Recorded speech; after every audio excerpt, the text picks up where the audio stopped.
ہم سب مشکلات کا سامنا کریں گے۔ یہ کہہ کر میں نے ماں کو گلے لگا لیا۔ اس لمحے میں ہمیں احساس ہوا کہ ہم اکیلے نہیں بلکہ ایک دوسرے کا سہارا ہیں۔ میرے والد کے جانے کے بعد ہماری زندگی میں مشکلات کا سلسلہ رکنے کا نام نہیں لے رہا تھا۔ ماں ہر روز ہمارے اخراجات کی فکر میں ڈوبی رہتی اور میں نے دیکھا کہ ان کے چہرے پر مایوسی کی گہری لکیریں پڑتی جا رہی تھیں۔ گاؤں کے کچھ لوگ جو خود کو ہمدرد ظاہر کرتے تھے، در حقیقت ان کی کمزوری کا فائدہ اٹھانا چاہتے تھے۔ ایک دن چچی اور کچھ دیگر خواتین ہمارے گھر آئیں۔ وہ بیٹھتے ہی ماں سے کہنے لگی، امرا کی ماں، آپ کو اپنی اور اپنی بیٹی کی زندگی کے بارے میں سوچنا چاہیے۔ اکیلے جینا مشکل ہے۔ ان کی باتوں میں ہمدردی کم اور دباؤ زیادہ محسوس ہو رہا تھا۔ چچی نے طنزی انداز میں کہا، ایک عورت کو مرد کا سہارا چاہیے ہوتا ہے اور آپ کی بیٹی کو بھی باپ کی ضرورت ہے۔ ماں نے خاموشی سے ان کی باتیں سنی، لیکن میں ان کے دل میں اٹھنے والے طوفان کو محسوس کر سکتی تھی۔ ان کی آنکھوں میں آنسو تھے جو وہ لوگوں کے سامنے چھپانے کی کوشش کر رہی تھی۔ پھر خالہ شمیم نے بات بڑھاتے ہوئے کہا، گاؤں میں کئی لوگ ہیں جو آپ سے شادی کرنا چاہتے ہیں، آپ کو ہاں کہہ دینی چاہیے۔ یہ سن کر ماں کا چہرہ اور بھی بجھ گیا۔ انہوں نے دھیمی آواز میں کہا، میں اپنے شوہر کی یادوں کے ساتھ جی رہی ہوں اور امرا کی پرورش کرنا چاہتی ہوں، مجھے کسی اور کی ضرورت نہیں۔ لیکن وہ لوگ چپ نہ ہوئے۔ امرا کی ماں، یہ سب جذباتی باتیں ہیں، دنیا بہت ظالم ہے اور لوگ آپ کی کمزوری کا فائدہ اٹھائیں گے۔ چچی نے ان کی بے بسی کو نشانہ بنایا۔ ماں کی آنکھوں سے آنسو بہہ نکلے۔ وہ کہنے لگی، کیا ایک عورت کا شوہر کے بغیر جینا ناممکن ہے؟ کیا میری بیٹی کے لیے میں خود کافی نہیں؟ ان کی آواز میں درد تھا، ایک ماں کا درد جو اپنے بچے کے لیے معاشرے کی باتوں کا سامنا کر رہی تھی۔ میری آنکھوں میں بھی آنسو تھے۔ میں نے ماں کا ہاتھ تھام لیا۔ میں نے کہا، ماں، ہم مل کر سب کچھ سنبھال لیں گے، ہمیں کسی کی ضرورت نہیں ہے۔ یہ کہتے ہوئے میں نے ان کے کندھے پر سر رکھ دیا۔ ماں نے مجھے اپنے گلے لگا لیا اور بولی، امرا بیٹا، میں تمہارے لیے زندہ ہوں، ہمیں ہمت نہیں ہارنی۔ یہ الفاظ ہمارے لیے سکون کا باعث تھے، لیکن میں جانتی تھی کہ ماں کے دل میں درد کی گہری لہریں اٹھ رہی تھیں۔ وہ رات کو دیر تک جاگتی۔ ان کی آنکھوں میں نیند نہیں بلکہ غم ہوتا تھا۔ ان کا دل بوجھل تھا، لیکن انہوں نے اپنے چہرے پر مسکراہٹ سجائے رکھی تاکہ مجھے حوصلہ ملے۔ یہ لمحے ہماری زندگی کے سب سے کٹھن لمحے تھے، جہاں ایک طرف ماں اپنی عزت اور خودداری کو بچانے کی کوشش کر رہی تھی اور دوسری طرف گاؤں والوں کی باتوں کا سامنا کر رہی تھی۔ ان کی ہمت اور مضبوطی نے مجھے بھی قوت دی کہ ہم مل کر ہر مشکل کا سامنا کریں گے۔ وقت گزرتا گیا، لیکن ہمارے زخم بھرنے کے بجائے اور بھی گہرے ہوتے گئے۔ ماں کی حالت دن بدن بگڑنے لگی۔ وہ اکثر بیمار رہنے لگی اور ان کے چہرے پر بیماری کے آثار صاف نظر آتے تھے۔ ہر رات میں ان کے بستر کے پاس بیٹھ کر ان کی کمزور سانسوں کو سنتی اور دل میں خوف کی لہر دوڑ جاتی کہ کہیں انہیں بھی نہ کھو دوں۔ ماں کی بیماری نے ہمارے لیے زندگی اور بھی مشکل بنا دی۔ میں دیکھتی تھی کہ وہ کام کے بوجھ تلے دب کر رہ گئی تھی۔ صبح سے شام تک گھر کے کاموں میں مصروف رہتی، لیکن ان کی حالت بگڑتی جاتی تھی۔ ان کے ہاتھ کانپنے لگتے اور کبھی کبھار وہ بغیر سہارے کے چل بھی نہیں پاتی تھی۔ میں نے کئی بار انہیں سہارا دیا، لیکن ان کی آنکھوں میں جھلکنے والی بے بسی میرا دل چیر دیتی تھی۔ گاؤں والے جو پہلے ہی باتیں بنانے میں ماہر تھے، اب اور بھی زبان درازی کرنے لگے۔ کچھ خواتین کہتی، دیکھو اس کی ماں کیسی بیمار رہتی ہے، بیچاری امرا کا کیا ہوگا۔ دوسری کہتی، یہ خود کیسے جینا چاہتی ہے، اسے اپنی اور اپنی بیٹی کی فکر ہی نہیں۔ ان کی باتوں نے ہمارے دلوں میں زہر گھول دیا تھا۔ ماں کو ڈاکٹر کے پاس لے جانے کے لیے بھی پیسے نہیں ہوتے تھے۔ اکثر میں انہیں دوا دینے کی کوشش کرتی، لیکن وہ کہتی، امرا میرے لیے اتنی فکر نہ کرو، اللہ سب دیکھ رہا ہے۔ ان کی آواز میں تھکن کے ساتھ ساتھ ایک ماں کی محبت بھی شامل ہوتی۔ ایک دن جب ماں کی حالت بہت بگڑ گئی تو میں نے اپنی پڑوسن آنٹی رضیہ سے مدد مانگی۔ وہ کہنے لگیں، بیٹا، تمہاری ماں کو ڈاکٹر کی ضرورت ہے، لیکن تمہارے پاس پیسے نہیں ہیں۔ یہ سن کر میرا دل ٹوٹ گیا۔ میں نے سوچا، کیا واقعی ہم اتنے بے بس ہو چکے ہیں کہ اپنی ماں کا علاج بھی نہیں کرا سکتے؟ ماں کی بیماری نے ہمیں اور بھی تنہائی میں دھکیل دیا تھا۔ محلے والے اب ہم سے ملنا جلنا بھی کم کر چکے تھے اور ہمارے گھر کے دروازے پر کوئی بھی دستک نہیں دیتا تھا۔ ماں کی راتیں بستر پر کروٹیں بدلتے گزرتی اور میں ان کے پاس بیٹھ کر دعائیں مانگتی رہتی کہ اللہ ہمیں اس مشکل وقت سے نکالے۔ ان کی بیماری کی وجہ سے ہمارے حالات اور بھی خراب ہوتے گئے۔ گھر کے اخراجات پورے کرنے کے لیے میں نے چھوٹے موٹے کام کرنا شروع کر دیے، لیکن یہ سب ناکافی تھا۔ ماں کے چہرے پر چھائی اداسی اور بے بسی نے مجھے بھی اداس کر دیا تھا۔ ان کی ہر ایک کھانسی کے ساتھ میرے دل پر ایک نئی چوٹ لگتی۔ یہ وقت ہمارے لیے کسی آزمائش سے کم نہیں تھا۔ میں نے اپنی ماں کی مضبوطی کو اپنی طاقت بنایا اور عزم کر لیا تھا کہ ہمیں ان مشکلات کا سامنا کرنا ہوگا، چاہے کچھ بھی ہو جائے۔ ماں نے مجھے سکھایا تھا کہ مشکل وقت میں بھی ہمت نہیں ہارنی چاہیے، اور میں نے ان کی بات کو اپنا سہارا بنا لیا۔ تھوڑے ہی عرصے میں ماں مزید بیمار پڑ گئی۔ ایک رات جب میں سو کر اٹھی تو میری ماں بے جان ہو چکی تھی۔ ان کا انتقال ہو چکا تھا۔ میں جلدی سے آنٹی رضیہ کے پاس گئی کہ ماں میرے اٹھانے پر بھی نہیں اٹھ رہی۔ وہ آئیں اور محلے والوں کو بتایا کہ امرا کی ماں مر چکی ہے۔ ماں کی موت کے بعد میری زندگی کی کٹھن راہوں کا آغاز ہوا۔ جب میری ماں کو دفنایا گیا تو میں نے خود کو تنہا پایا۔ ایسے لگتا تھا جیسے میری زندگی کا ہر رنگ ماند پڑ گیا ہو۔ نانی میرے پاس آئیں۔ ان کی آنکھوں میں آنسو تھے۔ وہ مجھے سینے سے لگاتے ہوئے کہنے لگیں، امرا میں تمہارے ساتھ ہوں، فکر مت کرو۔ ان کے لہجے میں محبت تھی، لیکن ساتھ ہی بے بسی بھی جھلک رہی تھی۔ لیکن حقیقت تو یہ تھی کہ نانی تو خود اپنے بیٹے کے رحم و کرم پر تھی، اور ممانی کا رویہ ہمیشہ سرد اور تلخ تھا، اور وہ کبھی نانی کو میری ماں کو اپنے پاس بھی نہیں رکھنے دیتی تھی۔ ممانی کا زور تھا کہ میں چچی کے ساتھ رہوں، کیونکہ نانی کے گھر میں پہلے ہی مشکلات تھیں، اور ممانی کہتی تھی کہ ہم اتنی بڑی ذمہ داری نہیں اٹھا سکتے۔ ان کی باتوں میں صرف خود غرضی نظر آتی تھی۔ نانی اور چچی کے درمیان بحث چھڑ گئی۔ چچی جو میری جائیداد کی لالچ میں تھی، کہنے لگی امرا کو میرے ساتھ رہنے دو، میں اس کی دیکھ بھال کروں گی۔ ان کے لہجے میں محبت کم اور جائیداد کی چمک زیادہ محسوس ہو رہی تھی۔ نانی نے بھرائی ہوئی آواز میں کہا، نہیں، امرا میری نواسی ہے، میں اسے اپنے پاس رکھوں گی۔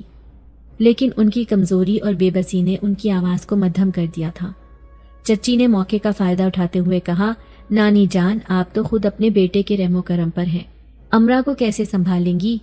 ان کے لفظوں نے نانی کے دل کو چیر دیا، اور ممانی نے بھی چچی کا ساتھ دیا۔ کہنے لگی، ہاں، یہی بہتر ہے کہ امرا اپنی چچی کے ساتھ رہے۔ ان کے لہجے میں ایک طرح کا دباؤ تھا، جیسے وہ نانی کو مجبور کر رہی ہوں کہ میں چچی کے ساتھ جاؤں۔ نانی نے میری طرف دیکھا، ان کی آنکھوں میں آنسو تھے، اور میں نے ان کی بے بسی کو محسوس کیا۔ وہ جانتی تھی کہ میرے لیے ان کے پاس رہنے کے حالات سازگار نہیں ہیں۔ بالآخر نانی نے ایک گہری سانس لی اور سر جھکا لیا۔ ان کی آنکھوں میں دکھ تھا، جیسے وہ اپنی بیٹی کی امانت کو کسی اور کے حوالے کرنے پر مجبور ہو گئی ہوں۔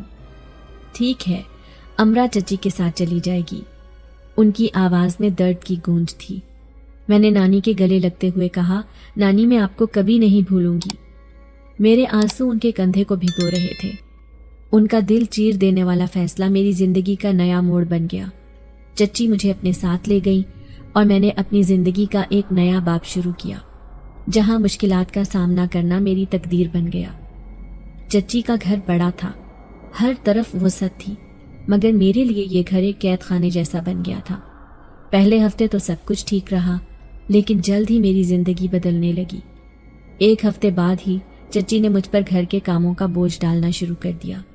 صبح ہوتے ہی جب چچی کے بچے اسکول جانے کے لیے تیار ہوتے، میں ان کی تیاری میں مدد کرتی، ان کے کپڑے استری کرتی، ناشتہ بناتی اور ان کے بستے سمیٹتی۔ ان کے اسکول جانے کے بعد چچی نے مجھے گھر کے دوسرے کاموں میں لگا دیا۔ ان کے بچوں کو اسکول جاتے ہوئے دیکھ کر میرا دل کٹ جاتا تھا۔ میرا بھی دل کرتا تھا کہ میں بھی ان کے ساتھ اسکول جاؤں، کتابیں پڑھوں، لیکن چچی نے میری پڑھائی چھڑوا دی تھی۔ جب میں نے چچی سے پڑھائی جاری رکھنے کی درخواست کی تو انہوں نے سرد مہری سے کہا، گھر کے کام زیادہ ضروری ہیں، پڑھائی کی کوئی ضرورت نہیں۔ ان کے الفاظ میرے دل پر تیر کی طرح لگے تھے۔ ہر روز میں گھر کے کاموں میں جٹ جاتی، برتن دھونا، کپڑے دھونا، جھاڑو دینا اور کھانا پکانا میری زندگی کا معمول بن کر رہ گیا۔ چچی کی ہر بات پر میری ذات کا بوجھ بڑھتا گیا۔ کبھی کبھی جب میں تھک جاتی اور چپکے سے کمرے میں جا کر رونے لگتی تو چچی کی سخت آواز سنائی دیتی، امرا، یہ وقت رونے کا نہیں، کام کا ہے۔ مجھے احساس ہو رہا تھا کہ میری زندگی کے خواب چکنا چور ہو چکے ہیں۔ چچی کے بچوں کو اسکول جاتے دیکھ کر میرا دل مزید بھاری ہو جاتا تھا۔ میں نے سوچا کیا یہی میری تقدیر ہے؟ کیا میں کبھی اسکول نہیں جا سکوں گی؟ چچی کی سختی اور گھر کے کاموں کا بوجھ میری کمر توڑنے لگا اور میں نے اپنی ماں کی محبت کو شدت سے یاد کیا۔ ایک دن جب میں تھکی ہاری برتن دھو رہی تھی، چچی کے بچے خوشی خوشی اسکول سے واپس آئے اور میں نے دل میں سوچا کیا میں کبھی دوبارہ اسکول جا پاؤں گی؟ چچی کے گھر میں ہر چیز موجود تھی مگر میرے لیے سب کچھ چھن چکا تھا، میرے خواب، میری تعلیم، سب کچھ۔ اس گھر کی چمک دمک میرے لیے بس ایک دکھ بھرا منظر بن کر رہ گئی تھی۔ چچی کے گھر میں میری زندگی جیسے قید کا ایک حصہ بن چکی تھی۔ ہر روز ایک نئی آزمائش کا سامنا کرنا پڑتا۔ چچی کی بہن جب بھی آتی، ماحول میں ایک عجیب سی کشیدگی پیدا ہو جاتی۔ وہ ہمیشہ چچی کے کان بھرنے میں لگی رہتی۔ میں اکثر ان کی باتیں چھپ کر سنتی جب وہ مجھے نظر انداز کر کے میرے خلاف سازشیں کر رہی ہوتی۔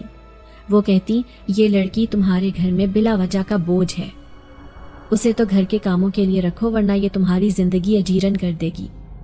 ان کی باتوں میں زہر بھرا ہوتا اور میرا دل کٹنے لگتا۔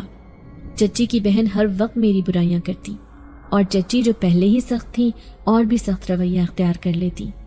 میں باورچی خانے کے کونے میں کھڑی ان کی باتیں سنتی رہتی۔ میرے ہاتھ برتن دھونے میں مصروف ہوتے مگر دل زخموں سے چور ہوتا۔ ان کی باتیں میرے دل میں تیر کی طرح پیوست ہو جاتی تھی۔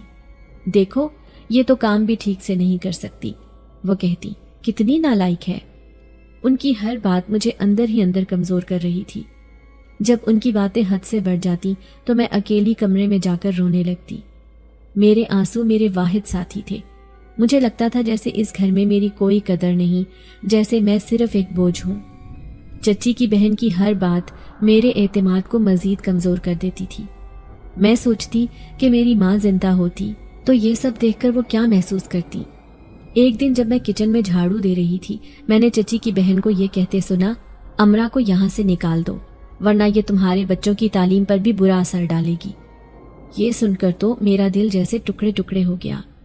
میں تو جانتی تھی کہ میں نے کبھی چچی کے بچوں کی راہ میں کوئی رکاوٹ نہیں ڈالی، پھر بھی ان کی سازشیں ختم ہونے کا نام ہی نہیں لے رہی تھی۔ اکیلے میں بیٹھ کر میں سوچتی، کیا واقعی میری زندگی کی کوئی قیمت نہیں؟ کیا میرا کوئی حق نہیں کہ میں بھی خوش رہوں، اسکول جاؤں اور اپنے خواب پورے کروں؟ لیکن چچی کی بہن کی باتیں مجھے روزانہ اندر ہی اندر مار ڈالتی تھی۔ ان کے الفاظ میرے وجود پر ایک گہری چھاپ چھوڑ جاتے تھے اور میں خود کو بے حد بے بس محسوس کرتی۔ رات کے اندھیرے میں جب سب سو جاتے، میں خاموشی سے اپنی ماں کی یادوں میں کھو جاتی۔ ان کی محبت، ان کی دعائیں مجھے سنبھالنے کے لیے کافی تھی، لیکن چچی کی بہن کی زہریلی باتوں کا اثر میری رگوں میں سرایت کر چکا تھا۔ میں اپنے آنسو پونچھتی اور خود سے وعدہ کرتی کہ ایک دن میں اپنی زندگی کی خوشیاں واپس لاؤں گی، چاہے اس کے لیے کتنا ہی وقت کیوں نہ لگے۔ میرا کمرہ سیڑھیوں کے بالکل ساتھ بنا ہوا تھا۔ یہ سیڑھیاں چھت کو جاتی تھی۔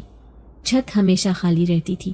وہاں پر 2 کمرے بنے ہوئے تھے جن میں چاچی نے گھر کا سارا کاٹ کباڑ بھر دیا تھا۔ ایک رات مجھے شدید حبس محسوس ہونے لگی۔ چچی لوگ سب اے سی والے کمرے میں سوتے تھے جبکہ مجھے یہ سیڑھیوں کے پاس ایک چھوٹا سا کمرہ دیا گیا تھا۔ شاید یہ نیچے والے حصے کا سٹور بنایا گیا تھا، مگر میرے آنے سے قبل چچا نے اس کو میرے لیے صاف کروا دیا تھا۔ چچی نے ان سے پہلے ہی کہہ دیا تھا کہ میں اپنے بچوں کا کمرہ امرا کے ساتھ بالکل بھی شیئر نہیں کروں گی، اسی لیے چچا نے کہا کہ یہ کمرہ امرا کے لیے ٹھیک رہے گا، چھوٹا بھی ہے، اسے خوف بھی محسوس نہیں ہوگا۔ شدید حبس ہونے کی وجہ سے مجھے گرمی لگنے لگی۔ میں پانی پینے کے لیے اٹھی۔ پانی پی کر جیسے ہی میں اپنے کمرے میں آنے لگی تو مجھے سیڑھیوں سے روشنی دکھائی دی۔ میں حیران ہوئی کہ یہ روشنی کس چیز کی ہے۔ چچی سونے سے پہلے سارے گھر کی لائٹیں آف کر دیا کرتی تھی۔ میں سمجھی کہ شاید یہ چاند کی روشنی ہے۔ میرے دل میں ایک عجیب سا کھچاؤ محسوس ہوا کہ مجھے اوپر جا کر تازہ ہوا لینی چاہیے۔ میں آہستہ آہستہ سیڑھیاں چڑھتی اوپر چلی گئی۔ جب میری نظر چھت کے بیچوں بیچ بچھے ہوئے مسلے پر پڑی جس پر ایک لمبے چوڑے وجود کا ایک آدمی سفید شلوار قمیض میں ملبوس بیٹھا عبادت کے لیے دعا مانگتا۔ اس کے ماتھے پر سفید ٹوپی تھی اور ہاتھ میں موٹے موٹے دانوں والی تسبیح۔ وہ آسمان کی جانب دیکھ کر اپنے منہ سے کچھ پڑھنے میں مگن تھا۔ ساری چھت پر چاروں طرف خوشبو ہی خوشبو پھیلی ہوئی تھی اور یہ خوشبو بہت ہی سحر انگیز تھی۔ میں اس آدمی کو دیکھ کر حیران رہ گئی۔ میں نے آج تک اتنا چمکدار اور روشن چہرے والا آدمی اپنی پوری زندگی میں نہیں دیکھا تھا۔ وہ ہم انسانوں سے کافی بڑی جسامت کا تھا۔ جب میں اسے گھورے جا رہی تھی تو اسے میرے گھورنے کا اندازہ ہو گیا۔ اس نے مسکرا کر میری طرف دیکھا اور مجھے اپنے پاس آنے کا اشارہ کیا۔ نہ چاہتے ہوئے بھی میرے قدم خود بخود اس کے پاس اٹھتے گئے اور میں جا کر اس کے سامنے بیٹھ گئی۔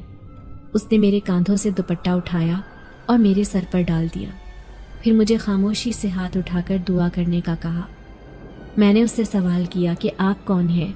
وہ کہنے لگا، جو حقیقت میں تمہیں بتانے جا رہا ہوں تمہیں وہ صرف اپنے آپ تک رکھنی ہے، اس کا ذکر کسی سے بھی نہیں کرنا، اور تم نے ڈرنا بالکل بھی نہیں ہے کیونکہ میں تمہیں کوئی بھی نقصان نہیں پہنچاؤں گا۔ میں ایک اچھا جنزاد ہوں۔ اس نے اپنا تعارف جنزاد کروایا۔ یہ سن کر میرے دل کی دھڑکن تیز ہو گئی اور میں کپ کپانے لگی۔